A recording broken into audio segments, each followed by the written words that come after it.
Arsenal fans, finally, Viktor Gyökeres has been given clearance to complete his move to Arsenal. 63.8 million, which I'll break down in a moment. That's the total agreement. It's been reached with his club Sporting. He's going to have a medical in London to finalise the move. Then he'll fly out to join up with the squad on their pre-season tour, which is in Asia. So this is the breakdown. Arsenal are set to pay £55.1 million as a fixed fee, and an £8.7 million more in potential add-ons. So that's the breakdown. Now, negotiations around the bonuses dragged on for, well, more than a week until there was a breakthrough earlier this week. It's understood that Sporting were still analysing the contracts for much of yesterday before finally being satisfied that there was a total agreement. Sporting are believed to be satisfied that they will receive the full amount, as the add-ons are deemed as, we're told, easily achievable. Gyökeres' agent waived his commission of around £5.6 million to help talks progress over the guaranteed fee.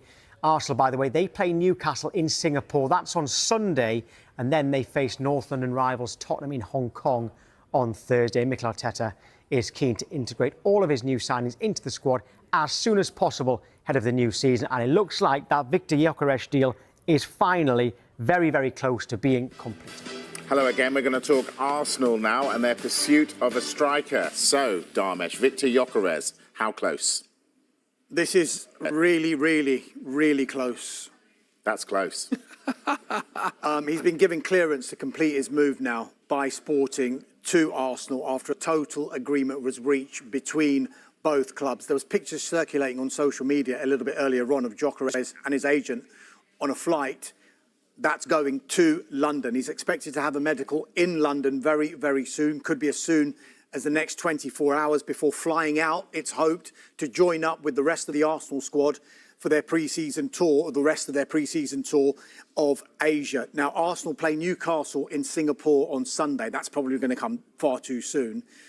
But then they face North London rivals Tottenham Hotspur in Hong Kong on Thursday. I just wonder if they can get it all done in time, and if he's match fit enough to play a part in a North London derby. It would be absolutely fantastic. But whether he does play or not, Mikel Arteta's aim is to integrate all of his new signings within his squad as soon as possible. And in a pre-season tour environment, that would be best. Just a reminder of the deal. Arsenal set to pay £55.1 million as a guaranteed payment, plus £8.7 million in performance-related add-ons. That's where there were all sorts of issues, but it now seems that Sporting believe that they're going to get the full whack eventually, because they feel that the conditions of these performance-related add-ons are very, very achievable. Yeah, we're going to look at the performance-related add-ons because we don't tend to get an insight into these and what they look like. We tend to hear of trophies or league winning or goals scored, but this is the breakdown of the add-ons for Viktor Gyökeres. And as Dharmesh said, Sporting wanted to make sure they're achievable. If you look at the first one, for every 20 matches, there's $1 million. So basically, if he plays 80 matches, that will reach the 4.36 million limit, and Sporting will get that. Well, you'd expect 27-year-old signing a 5-year contract, he's going to be playing 80-plus matches. The second one, again, benefits actually both, because if he's successful, scores plenty of goals, gets plenty of assists, Arsenal are going to be happy, Sporting get their fee. And again, the third one, very achievable, considering Arsenal have come second in the Premier League the last 3 seasons, qualifying for the Champions League. And again, if they do that for the next 4 seasons, then Sporting will get their money. So really intriguing that this is over the line. And I must mention as well, he'll be wearing the number 14 shirt at Arsenal. Slightly iconic, shall I say, with Thierry Henry sporting that, Arsenal's leading scorer of all time. Well, when they get the deal done, he'll be Arsenal's 6th signing of the summer. And after 3 consecutive seasons finishing second, Mikel Arteta wants his players to embrace the pressure of going one better in this coming campaign. Well, that pressure is a great word, and I think that means that there is belief in our ability to achieve what we want to achieve, and we've been very, very close the last 3 seasons. And the small things are going to decide whether we achieve that or not. But what we have to make sure that we don't lose sight of what we have to do daily to get to the levels that we want, to set the demands that we want within the squad, because that's the most important one. The internal demand has to be always exceeding any external demand, and that's what we are trying to achieve every single day. Are they done after Gyökeres then? Not necessarily. I think the focus for Arsenal will be on player sales for a little while. Reece Nelson's in talks over a deal to go to Fulham on loan. Well, the two clubs are. He's still out in Singapore with the Arsenal squad. And the likes of Alexander Zinchenko, Fabio Vieira and Albert Sambi Lokonga, I think Arsenal will probably consider offers for them. And it kind of went quiet on the Ebery Eze front as well. I know there was a big interest from Arsenal earlier on in the window. It's gone very quiet at the moment. I'm not saying that that interest has gone. One source has told me, look, just keep an eye on that one after maybe Arsenal can make some sales. So maybe just one to keep an eye on. But I think Arsenal still probably will want to go back into the window. And I would say that that position, the left-hand side, which is something Arsenal have wanted to strengthen in this transfer window, is probably the only place you would say Arsenal are lacking now. They've built a really strong squad. They needed the depth in their squad because of what happened last year with the injuries, dismantled their season, left them, 10 points behind Liverpool at the end of the Premier League campaign, couldn't cope when they lost the likes of Bukayo Saka, but now have Noni Madueke to come in.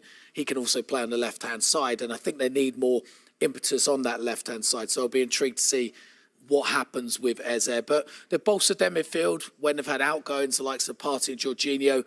They've brought in a defender to provide more competition. If you look across that whole pitch, it looks pretty good. Some story. All right, let's hear from Eriksen's Danish teammate, Christian Norgard. Now, he's getting to know his new Arsenal teammates after being offered an opportunity he just couldn't turn down.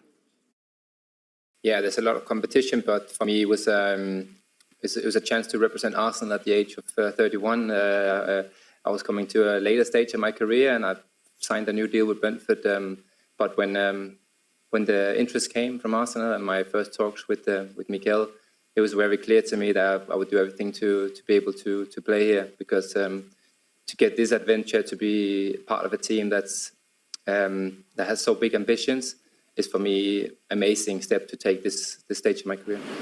Last season, again, we learned that with the depth that we had in the squad, the numbers in the backline, it wasn't enough. And Christian is going to help us a lot in that. He has different qualities that what we have in the backline. He's going to add huge amount of hunger because he's so willing to come here and contribute to the team.